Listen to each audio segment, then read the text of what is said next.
Hey folks, just wanted to show you a bait caster that I've got.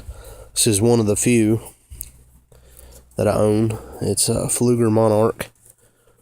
It's a simple little reel. Just got your break. It goes from 1 to 10. I keep mine set on about 3.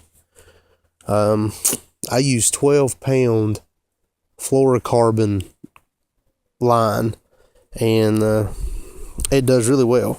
I've got it mated to it's a Berkeley lightning rod shock. It's 7 feet, and using a little feller's probably 3/4 of an ounce, maybe. No other weight, and just want to show you how good it casts with this lightweight. Went way out there, and then no bird nest. It's really not hard to do if you keep everything set right. So see there's no bird nest. So hang on just 1 second here. Let me see if I can, let me reel this back in and try to do this without messing up here.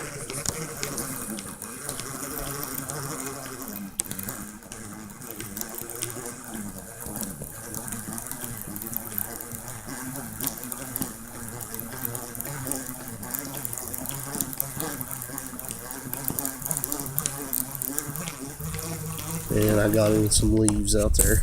It must be a tree that fell. All you got to do, I've seen 1,000 videos on how to cast these things.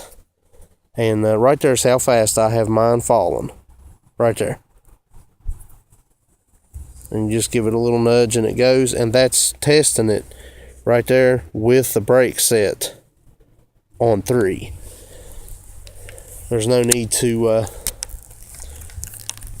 release the brake or to set it back on 1 to try this. I mean, if that's the speed that I'm getting it to fall, you know, it's going just fine. And then you saw how far it casted. Some people think that they've got to turn that tension knob way back so the spool will just take off. Then you try to crank a brake up a little bit to stop it, and you still end up getting a mess. It doesn't go that far. Some people rear back and they cast with all they've got in them. I mean, I'm not even casting hard. I'll show you right here. I'll try to hold it right here like this. And of course, this is a sloppy video, and I apologize, but you know, trying to do all this stuff one-handed without a tripod or anything, it's not easy. But I'll show you what I do. Just as it hits the water, I'll lightly lay my thumb on it. And that's with 12-pound fluorocarbon, and you can cast that thing out there and you do not have to worry about it backlashing on you or anything. And a lot of times it won't necessarily backlash. It'll just do like what I call a free spool, and it just kind of, the line will come up off of the reel, but it's not actually backlashing or anything. So you don't have to worry about loosening up the tension a whole lot for the spool. I mean, a lot of people think that it's got to be really loose and just turn and really fast, and you know, you're going to mess up every single time. Just set that brake, put you a little bit of weight on your line. A lot of people don't put enough weight, and they try to loosen everything up and they cast real hard, and the spool's turning, but yet your line's not going anywhere because it's not heavy enough to pull the line off what's already spun off the reel. So, I mean, that's all you got to do. Just don't let it turn real fast and keep that brake set. Some reels are different. I've got an Abu Garcia Black Max, I've got a Silver Max, and I've got a Hank Parker edition. And all 4 of these cast differently. But yet, if you set the brake right on them and the spool tension, you're not going to have any trouble. Just as soon as hold it up at a 45-degree angle. Oh, I got stuck.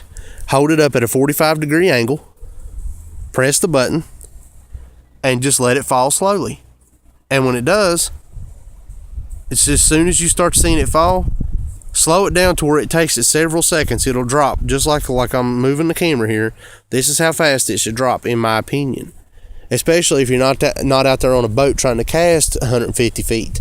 I mean, I can cast 100 feet doing like what I'm doing, and it's no problem. And 100 feet just rearing back and barely casting is twice as far as what the average person casts a standard fishing pole. You know, and you've got your open face reels, you've got your standard spinning reels and stuff, whatever. The old Zebco 33s everybody likes to refer to when you're talking about those kind of reels. When you've got those, they don't cast extremely far unless you put a lot of weight, and then the more weight you put on them, the harder it is on the rods, the reels, the drags won't hold.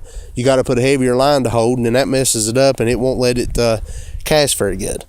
So what a person needs to do, in my opinion, is and if you put braid on these, this is where I was going with my opinion, if you put braid on these, you have more of a chance of that line just flopping around and going all over the place. So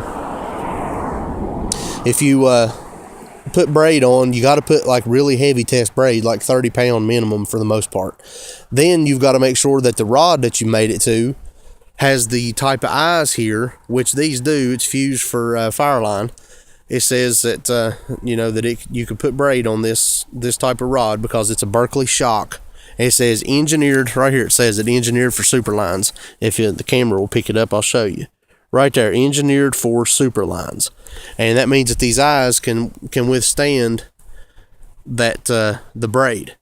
A lot of lines, you know, a lot of these eyes can't stand it, and it'll mess them up. So let me try to get this thing back in here. I'm gonna have to get everything put up here. It's getting dark, and I don't like to be out here. It's private property, and I'm allowed to be out here, but they don't like anybody to be out here real late after dark and stuff, especially if you're by yourself.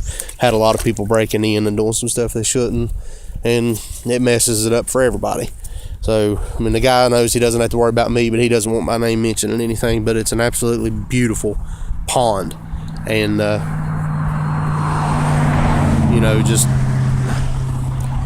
wanted to come out here and fish around for a little bit after I got off from work. So I hope my videos helped you. I'll do a better video later if anybody wants to see the rest of the reels and how you set the brakes on them and everything to where they don't, you know, bird nest on you, whatever. Feel free to leave me a comment, rate the video, subscribe to the channel, and I'll have a lot of other videos. The more people I get subscribing, the more people that comment and like the videos or tell me what they think and give me some good feedback, you know, the more videos I can do if you just request something. I'm an outdoors kind of person. I love camping. I love hunting. I love guns, vehicles, racing, you name it. I mean, I'm just one of those people. I'm down to earth, and I like to do this stuff.